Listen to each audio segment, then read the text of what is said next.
Welcoming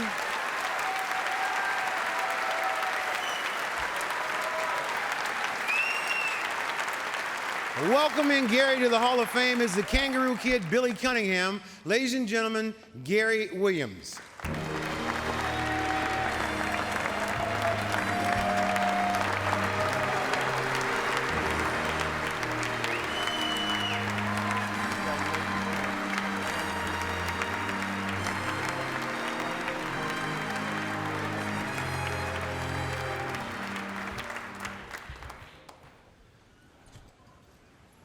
Mitch, you told me you weren't a good speaker. But, I mean, that was great, but a little tough to follow. I'm thrilled and honored to be here tonight. I'd like to thank Jerry Colangelo also, and the Naismith Hall of Fame and the committee for finding in their hearts a chance for me to be here tonight to be inducted. It's a great thrill and a very humbling experience to go along with that. My presenter, Billy Cunningham. I'm from South Jersey, right outside of Philadelphia, and thank you. Billy was the man. You know, he was an incredible college player, won a championship as a player with Philadelphia, won a championship as a coach with Philadelphia, an owner in the NBA, did all kinds of great things scoring-wise, but over the last few years, getting a chance to know Billy is more impressive than all those great credentials as a Hall of Fame basketball player, one of the top 50 players of all time. And Billy, thank you for doing this tonight. I appreciate it.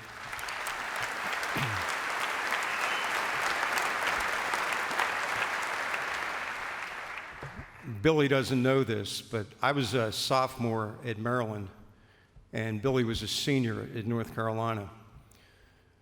Billy came into that year after his junior year. I think he averaged 28 points a game as a junior at North Carolina. I came in averaging 3 points a game. Obviously, Billy didn't know who the hell I was, you know, when he came. You don't remember guys that average 3 points a game. So we're playing, and my coach, Bud Milligan, he played for Henry Iba, a great defensive man-to-man coach. You know, we practiced 3 hours, 2.5 hours. We're on the defensive end of the court. So I was really going to impress my coach. I was going to try to take a charge on Billy Cunningham. So my teammate, who's here tonight, Neil Brayton, he was trying to guard Billy at the top of the circle, and trying is the key word in that phrase. All of a sudden, Billy's coming down the lane. I'm playing a guy in a corner. I come into the lane, get ready to take the charge, you know, get braced and everything. Next thing I saw was this Converse shoe going over my shoulder. And as I turned, Billy was, you know, dunking, and I think he was smiling at the same time, which, you know, really hurt. And right about then, Billy, thank you, because I started to think about being a coach instead of playing.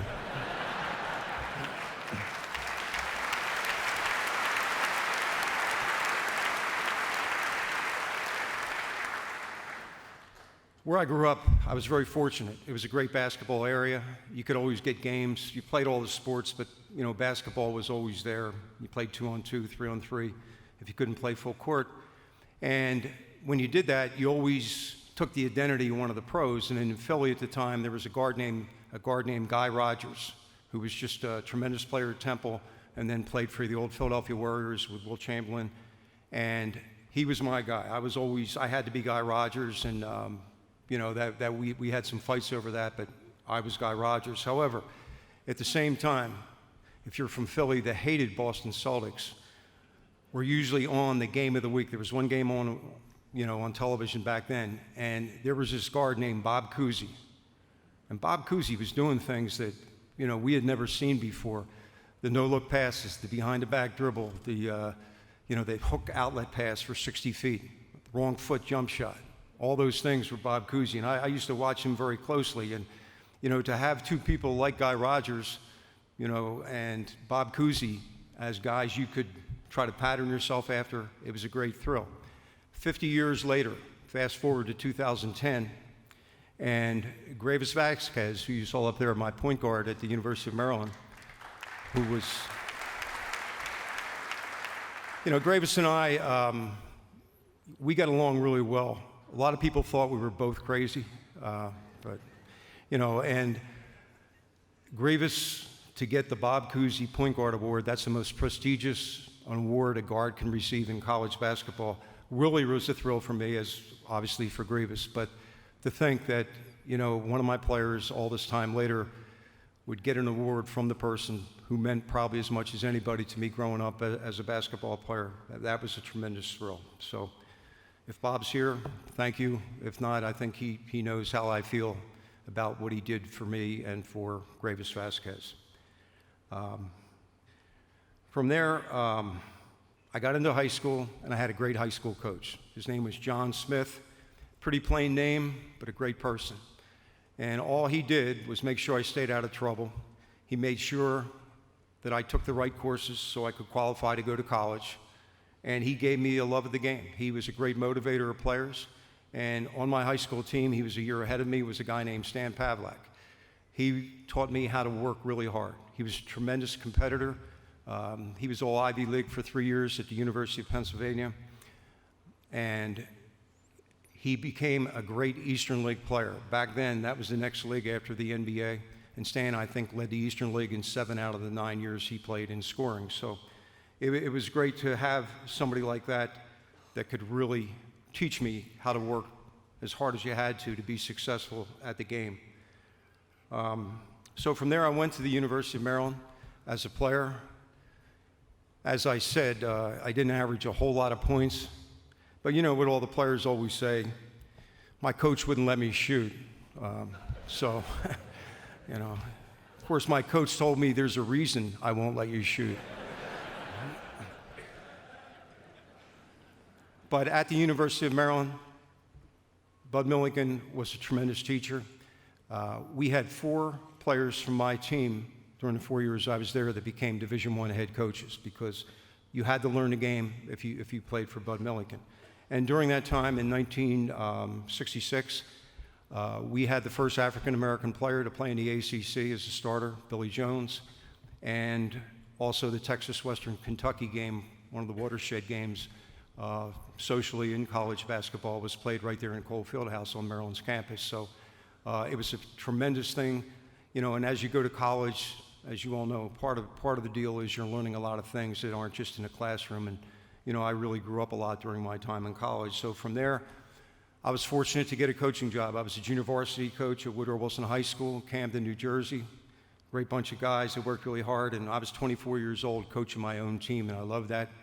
The head coach, Art DePatry, left, took another job. I got the head coaching job, and we had a great team. We returned 4 starters from a very good team the year before. My buddy Stan Pavlak became my assistant coach there, and we won the New Jersey State Championship. We went 27-0, and it's kind of funny, never had another undefeated season after that. That was it. But it was a great thrill, and it gave me confidence that I could coach. And I found out quickly what great players meant. We had 5 Division I players, 5 guys got scholarships to Division I schools off of that team, and it was a tremendous thrill. I was going to be a high school coach, be very happy the rest of my life coaching in high school. However, when I was at Maryland, my 5th year, I was on a special program. It took 5 years to graduate. I was in engineering. Now,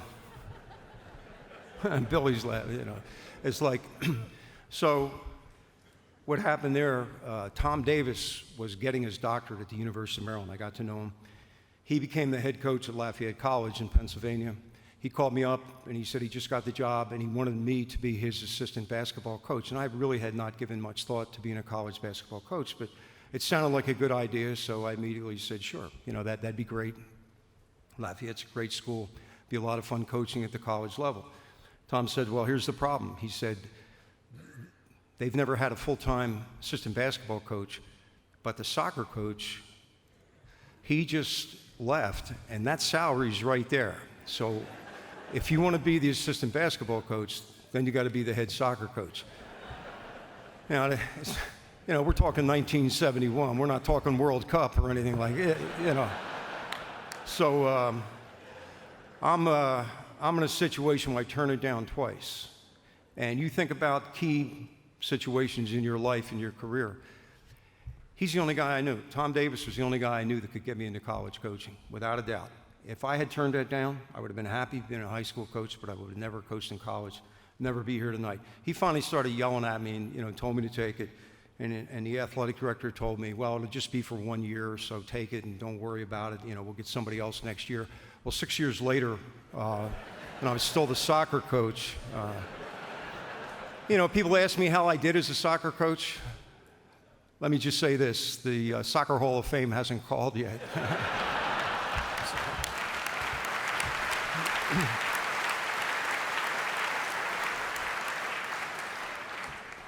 So after Lafayette, I finally got my first head coaching job, American University in Washington, D.C. Great area, great campus, beautiful. Went down there, had the interview. Came back home, and somebody asked me, well, how was it? I said, it was great place. Hope I get the job. And they said, well, how's the gym you play in? And I said, I didn't see the gym. We were really busy and didn't get a chance to see the gym. So the next day, I got the job, went down there. They rushed me right into the press conference, accepted the job. Didn't talk about salary either, but it was a Division I head coaching job. And then my athletic director, Bob Fraley, who was a great guy, he said, let's go see the gym. So I figured we'd walk across campus. He said, get in my car. We drove through D.C., through all the traffic, about 25, 30 minutes, across the Potomac River to Fort Myer. That's where my home court was, at Fort Myer in D.C. But it was a great experience. I had two great assistant coaches. They're both here tonight. Fran Dunphy, great coach at Penn and Temple, was my assistant, along with Eddie Tapscott, who was president of the Charlotte basketball team in the NBA and just does a tremendous job with the Wizards now. And those two guys really helped me a lot, and I'd like to thank them because we were young and broke at the time, and we all just hung together and became a pretty good team, good program, and those guys were really key parts of that. From there was the Big East.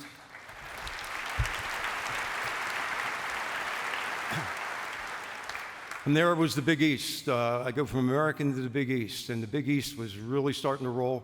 It had great firepower, Chris Mullin playing in the league, Patrick Ewing playing in the league, the great coaches that were there, John Thompson, Rolly Massimino, Jim Boeheim, P.J. Carlissimo, Rick Pitino came in to the league.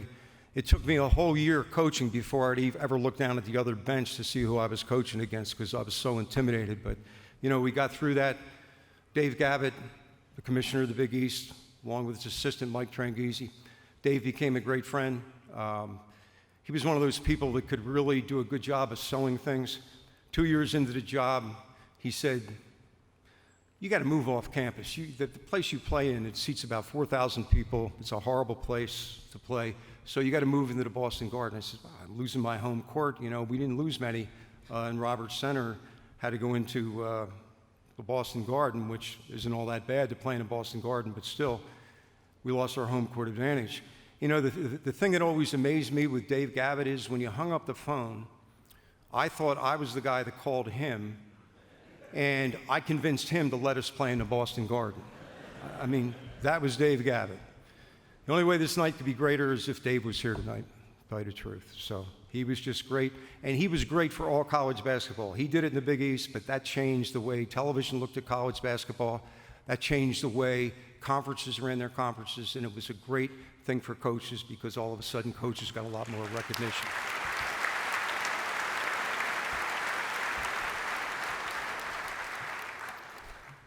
From Boston College, I went to Ohio State. I know it sounds like I moved a lot, but it just, it's not that bad. But the reason I went to Ohio State because when I was at Boston College, the good Jesuits made me take a vow of poverty, and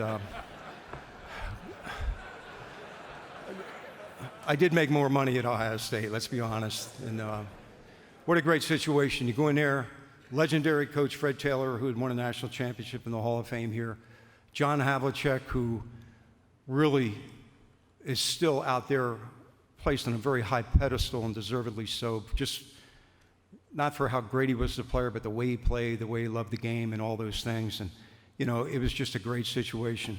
And I was very fortunate at Ohio State. I was only there 3 years, but I had a great staff. I had The coaches on my staff at that point were just incredible. I had Randy Ayers, who replaced me when I did leave Ohio State, Jim Clemens, who only has 10 championship rings now, was on my staff, Rick Barnes, the head coach at Texas, Fran Fischella, who's now in television, and Paul Brazo, who's now in charge of men's basketball for the Atlantic Coast Conference. So all those guys were terrific. You know, once again, it helps having great assistants because they really make you look good and they come up with some really good ideas that help me. So thanks for all that. And I really thought I had a lifetime job. That was going to be it. But when Maryland called, you know, I'd followed it from a distance, and they had some problems.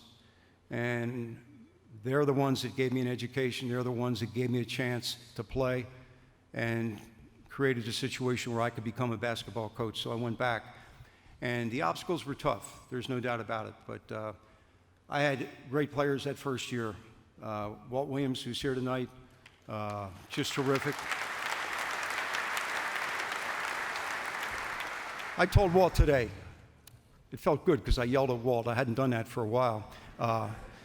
He's the only player ever to play for me that wore a headband. Okay, you weren't allowed to wear headbands. You know, that's what's that got to do with playing basketball? But Walt wanted to wear a headband. Now, we needed Walt to stay because of the sanctions we received. Walt could have gone and played right away, any school in the country. And he was, a lot of my friends in coaching, they were recruiting Walt pretty hard to leave the University of Maryland. So I was glad that he stayed, and that was part of the deal. He could wear the headband, then he'd stay, you know. So it was good. Tony Massenberg was on that team, great pro for 16 years. And just a great bunch of guys. We couldn't play on television. We couldn't go to the NCAA for 2 years. And we just played for the love of the game, which is really cool. You know, I really enjoyed coaching those guys. And we were good enough during that time to recruit locally. Johnny Rhodes, X-Ray Hip, Dwayne Simpkins came into the program the same year. Then the next year, we were able to recruit Keith Booth, first-round draft pick for the Bulls, and Joe Smith, first pick overall in the draft 2 years later. So with 2 freshmen and 3 sophomores, we got to the Sweet 16 after the year before only winning 3 league games in the ACC. So it was a great feeling for me because then I knew we could get good enough where we could play the Dukes, the Carolinas, the teams across the country that you have to play if you want to be competitive on a national level. So from there, 6 years later, we got to the Final Four, and a year after that, we won a national championship. And, you know, it was...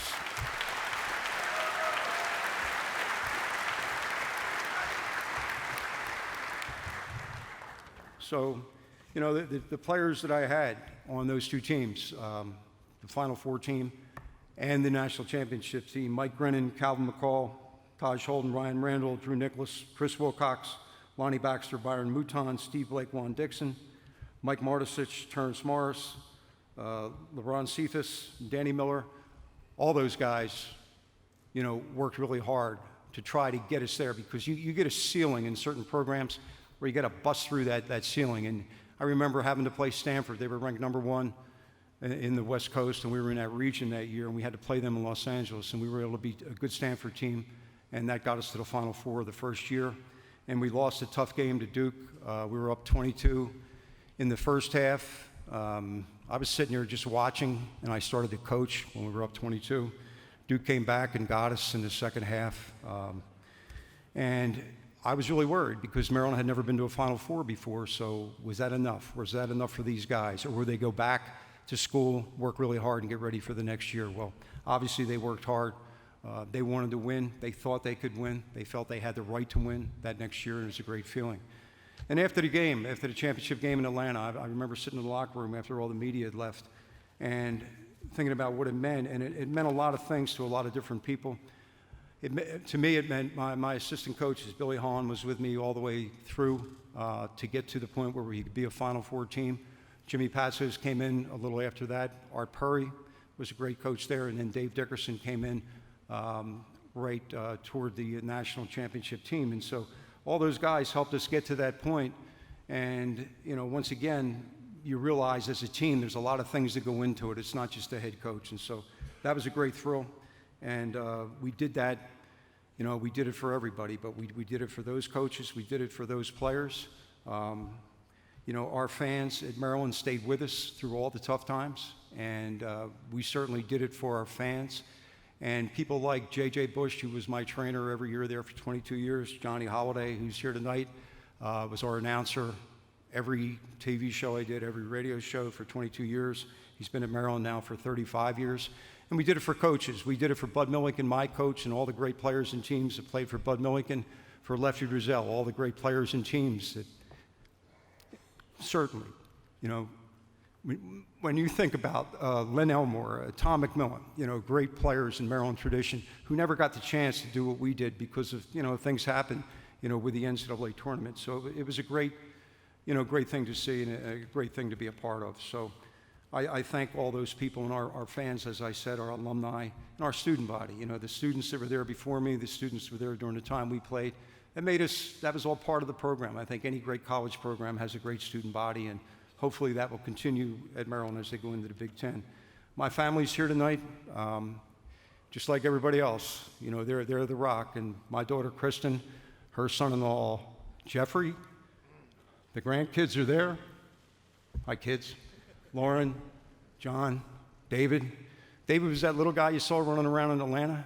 He's about an inch shorter than me now, but I'm shrinking too, so it's quick. It's going to happen quick where he passes me. But they were just tremendous. My daughter, you know, has always been there, so it's been great.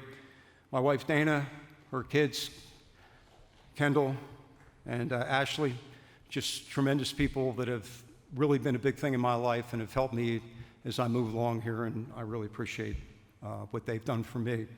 So to coach in the Big East, the Big Ten, and the ACC, tremendous thrill, you know, to be able to do that, to compete against all the great coaches. I really appreciate it. And every place we played, including American University, we had a great fan base that just made my job, you know, so much easier. And I'd just like to thank all the people here for their support, the Naismith Hall of Fame to support me. This is as big a thrill as you can get as a coach, and I'm really honored to be part of the Hall of Fame. Thanks.